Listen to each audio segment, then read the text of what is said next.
Здравейте, казвам се Славчо Динев, аз съм собственик на JobBG и съм поел една инициатива, която е да помогна на клиентите на моя сайт да си намерят по-лесно работа.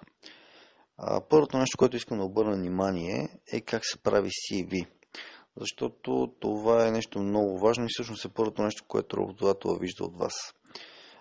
За това не го пренебрегвайте въобще даже. Гледайте да го направите така, че да направите впечатление на работодател, защото може да си представите, примерно, един работодател, който има, да кажем, хубава перспектива, хубава работа, предлага хубава работа, получава много писма, много автобиографии, така че вие трябва да го направите по този начин, така че вашата автобиография да изпъква. Хубаво да следвате няколко съвета, които сега ще ви дам, така че да имате малко по-добър шанс над другите. Първото нещо, което е хубаво да си направите една снимка и да закачите горе в ляво на автобиографията, но снимката задължително трябва да е ваша, но приветлива снимка. В смисъл, не цяла в цял ръст, а по-скоро така като бюст. Не е хубаво да бъде някаква сериозна снимка, прекалени намръщена снимка или пък да кажем такива неща, които съм виждал са да кажем хора се снимали на плажа или пък са се снимали прегърнани с друг плаж и пишат аз съм това вляво. Това са абсолютни глупости и това не трябва да се прави. Затова най-важното и най-хубавото нещо е да си направите една снимка с една така приятна лека усмивка, която да напомня за едно хубаво за едно хубаво отношение на човека към другите.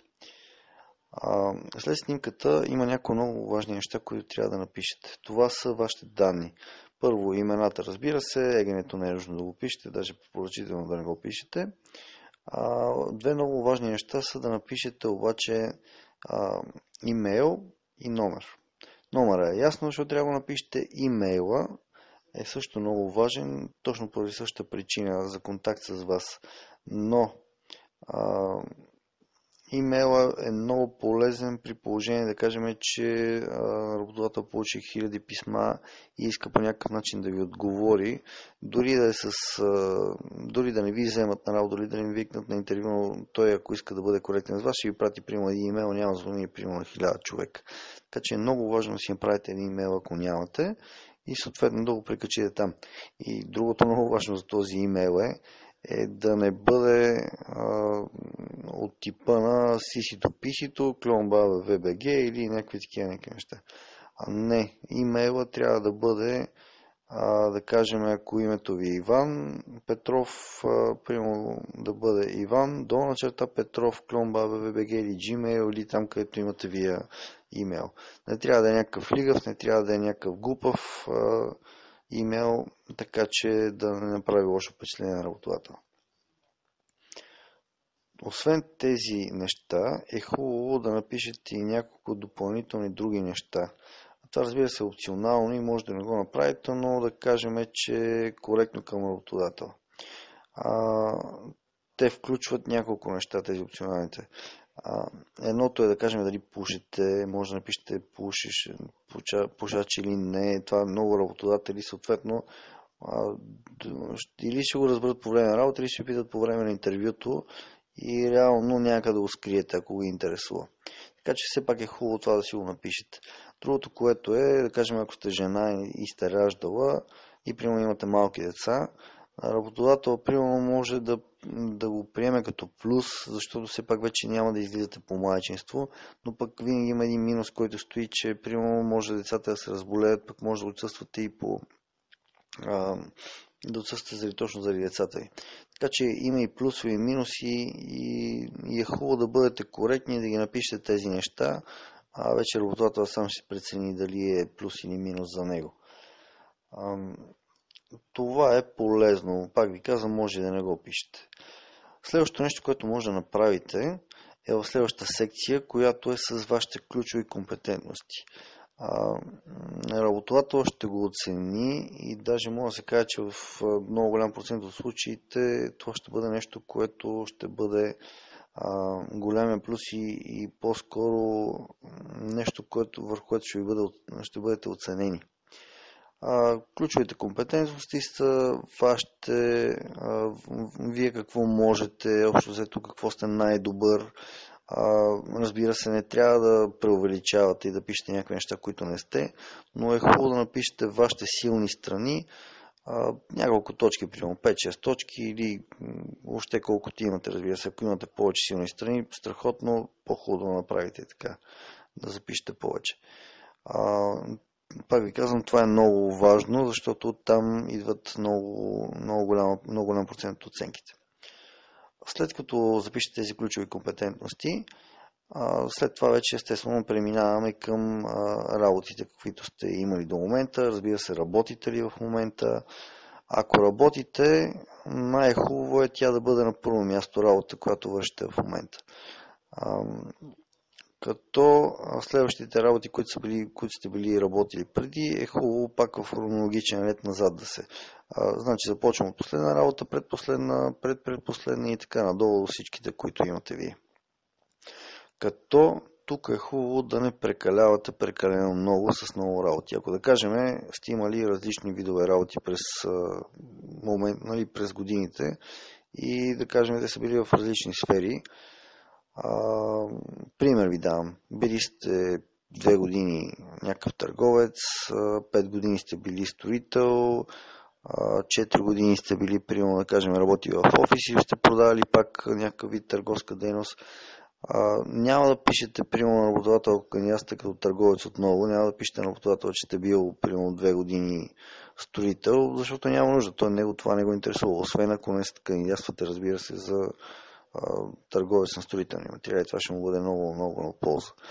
Но ако не кандидатствате за търговец на строителни материали, някаква друга търговска дейност, по-хубаво да не го пишете, защото прекаленото претруфване с информация никой не му е полезна и работодателът може много лесно се оттекчи, ако има прекалено много информация в CV-то. Така че, ако нещо не се отнася до работодателя, по-хубаво напишете тази работа. Оставете го по-семпо и по-простичко, така че да може хем да се виждат повече неща на първата страница, хем и да не натоварвате работодателя с прекалено много неща, защото той може да получи адски много CV-та и това да го отекчи. Нещо, което може да направи лошо впечатление на работодателя е дали си сменявате работата постоянно. Ако сте човек, който си сменява работа през 6 месеца или през година или нещо от този род, работодателите няма да погледнат с хубаво око на това нещо. Затова, разбира се, няма как да напишете нещо различно, все пак така са си работите. Имате трудова книжка, няма как да излъжете, а и не е хубаво да лъжете, то надали някой работодател ще тръгне да ви взима трудовата книжка да я прочете, но все пак не е хубаво да лъжете. Така че е хубаво да напишете така нещата, така че да не изглежда, че напускате през колко си време. Разбира се, то може да не е заради вас, може да има некоректни работодатели, но все пак не говори хубаво за човека, който напуска много често от работата. Това е нещо, което също трябва да се стремите. Така че и трябва да се, между другото, подготвите преди интервюто, но това ще бъде в последващ урок. След като напишете всичките си работи, или по-скоро тези, които се отнасят до работодателя, пристъпвате, разбира се, след това към образованието. Трябва да напишете образованието, като тук също е важно да не лъжете, защото, примерно, да кажем, ако сте студенти и още не сте завършил, не пишете, че сте завършил. При всички положения не е хубаво, работата най-вероятно ще го разбере по някое време, и може и след това да го уволни, понеже сте му дали некоректна информация и никому не е приятно това нещо. Така че пишете акуратно и правилно къде сте завършил, какво образование имате и също така много е важно, ако имате допълнителни квалификации и тях да ги запишете. Примерно да кажем, имате квалификация за спасител, да кажем, имате квалификация за въобще всякакво едно нещо. Каквито имате допълнителни дипломи и допълнителни тъпи, както се казва на жаргон, е хубаво да ги запишете и да стоят там за вашия работодател.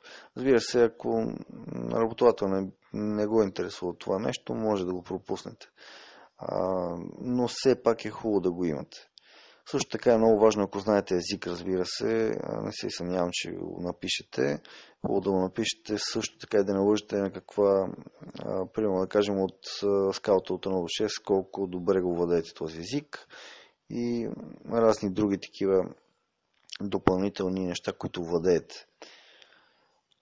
Не на последно място, разбира се, пишете дали можете да шофирате, защото това е полезно. Дори да сте в някакъв офис, може на работодател му се наложи да му свършите някаква работа или евентуално в бъдеще време да ви прехвърли в друг отдел, ако се справяте перфектно и много добре. Така че е хубаво и това нещо го запишете. Също така накрая може да запишете ваши някакви, да кажем, хобита или не хобита, ами ваши... Всъщност точно хоби е правилната дума. Да кажем, ако кандидатствате за веб дизайнер и да кажем хобито ви е да сте фотограф. Това ще му бъде много от полза на вашия работодател, защото все пак е един човек, който е кандидатства за веб дизайнер и е много с дори да не е професионална фотография, да е полупрофесионална фотография, това ще му помогне много в работата. Така че е хубаво да пишете някакви такива неща, които биха му били от полза и които ви харесват на вас и обичате да ги правите. Разбира се, това не е винаги от полза, но все пак, ако може да ви помогне по някакъв начин, е хубаво да го направите. Като за край искам да кажа, че понеже работодателите най-вероятно получават много CV-та, е хубаво вие по някакъв начин да го направите малко по-различно от другите. Това, разбира се, зависи от естеството на работа, която вие кандидатствате. Пак ще ви дам пример с веб дизайна. Ако кандидатствате, може да направите няколко неща. Вие даже може, за да бъде още по-интересно, да си направите една страница в интернет с вашето CV. Това ще направи впечатление на работодателя. Също така, ако имате някакви проекти, също може да ги запишете в CV-то, също, че за тези проекти, това в секция 2, което ви казах, ключови компетентности, може да добавите, че там имате и някакви проекти. И всъщност това е. Гледайте да бъдете малко по-различни от другите, за да може да се класирате малко по-напред.